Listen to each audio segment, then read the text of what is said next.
बिस्मिल्लाहिर्रहमानिर्रहीम। आज एक्सेल पे मैं आपको कॉस्ट एस्टिमेशंस के बारे में बताऊंगा। सबसे पहले तो हम यहाँ पर देखते हैं कि जो हमारी डिस्क्रिप्शन में जो जो हमें रिक्वायरमेंट है वो हम यहाँ पर मेंशन करेंगे। जैसे हार्ड डिस्क है, सिस्टम मेंटेन है, केबल कनेक्ट है, system required, furniture, lab maintain, AC repair, different हमारे पास डिस्क्रिप्शन है। अब सर्विस चार्जेस के अंदर हम यहाँ पर क्या काम कर लेते हैं कि यहाँ पर अपनी अमाउंट लिख लेते हैं। जैसे यहाँ पर हम अमाउंट लिख लेंगे 6000 और सिस्टम मेंटेन में हमने यहाँ ले लिए 3500। केबल कनेक्ट के अंदर हमने 2000 ले लिए। सिस्टम रिक्वायर्ड के अंदर हमने 12000 ले लिए और फर्नीचर यहाँ पर हम 15000 कर लेते हैं। यहाँ पर लैब मेंटेन के हमने यहाँ पर 8000 ले लिए चार्ज और एसी रिपेयर के हमने यहाँ पर 4000 चार्ज ले लिए। अब डिफरेंट यहाँ पर हमारे सर्विस चार्ज हो जाएंगे। और रिक्वायरमेंट के अंदर अगर हम देखेंगे तो रिक्वायरमेंट के अंदर हम क्या करेंगे कि अगर आपको हार्ड डिस्क की रिक्वायरमेंट थी कितनी थी, तो यहाँ आपने राइट कर लिया 3 रिक्वायरमेंट थी। सिस्टम कितने मेंटेन करवाए आपने 5 मेंटेन करवा लिए। केबल कनेक्ट कितने करवाए आपने 2 करवा दी। इस तरह हम यहाँ पर रिक्वायरमेंट देखेंगे।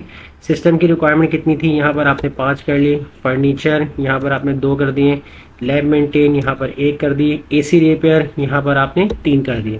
तो यानी कि ये आपकी रिक्वायरमेंट के मुताबिक यहाँ पर आपने नंबर्स डाल दिए। अब हम आएंगे डिस्काउंट्स के ऊपर। डिस्काउंट के ऊपर आपने यहाँ पर क्या काम करना है कि आपको कितना % डिस्काउंट मिल रहा है।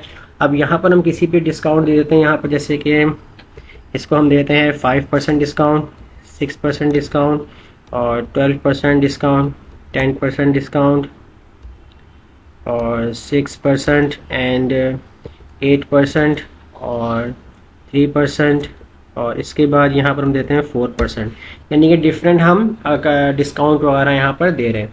अब यहाँ पर हम निकालते हैं ग्रॉस अमाउंट। ग्रॉस अमाउंट यानी हमारी कितनी बनेगी यहाँ पर, तो इसके लिए इससे पहले मैं यहाँ पर इक्वल लगाऊंगा यहाँ पर और यहाँ पर मैं ब्रैकेट ऑन करूँगा। ब्रैकेट ऑन करने के बाद यहाँ पर मैं कुछ इस तरीके से वर्किंग करूँगा कि आपने क्या काम करना है, जो आपके सर्विस चार्ज होंगे आपने अपने सर्विस चार्ज को मल्टीप्लाई करवा देना है जितनी भी आपकी रिक्वायरमेंट होगी और आपने ब्रैकेट इसको क्लोज कर देना है।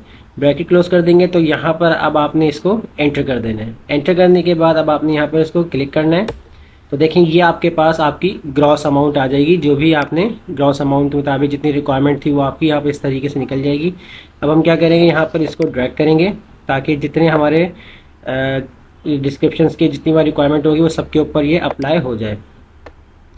अब हम निकालेंगे यहाँ पर टैक्स। अब टैक्स के हिसाब से हम यहाँ पर क्या काम करेंगे, यहाँ पर तो टैक्स के लिए हम यहाँ पर एक काम और कर लेते हैं यहाँ पर कि जैसे अगर आप यहाँ पर कुछ इस तरीके से कुछ मिस्टेक कर रहे हैं तो यहाँ पर मैंने एक कॉलम एक हाइट करके रखा हुआ था। हाइट से मुराद है कि अगर हम यहाँ पर कोई भी एक कॉलम बनाना भूल जाएं कि हम एक कॉलम की रिक्वायरमेंट हमें पड़ रही है तो हम यहाँ पर क्या काम कर सकते हैं, तो यहाँ पर आप जहाँ पर आपको कॉलम चाहिए वहाँ पर आप सेल्स को सेलेक्ट करेंगे और इंसर्ट में जाने के बाद यहाँ पर आपने इंसर्ट सेल्स करना है।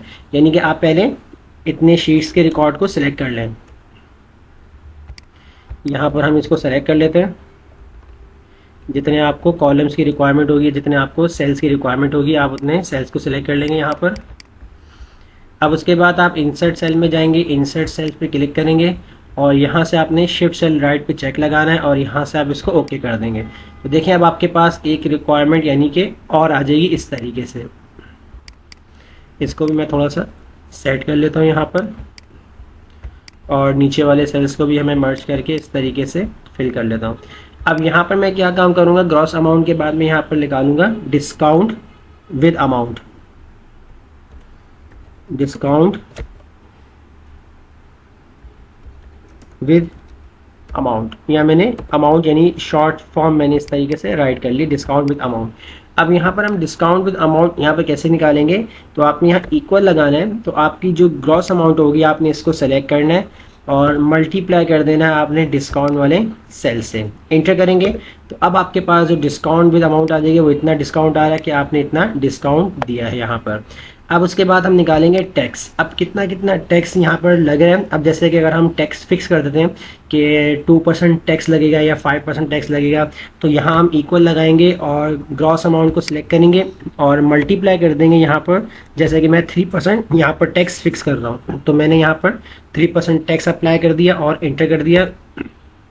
तो यानी कि अब आपके पास यहाँ पर टैक्स अमाउंट आ गई है कि हर प्रोडक्ट के ऊपर हर डिस्क्रिप्शन जो भी आपकी थी उस पर कितना कितना टैक्स लग रहा है। अब टैक्स अमाउंट के साथ अगर हम सेलेक्ट करते हैं तो यहाँ पर आपने क्या काम करना है, इक्वल लगाना है और आपने जो आपकी ग्रॉस अमाउंट थी आपने इसको सेलेक्ट करना है।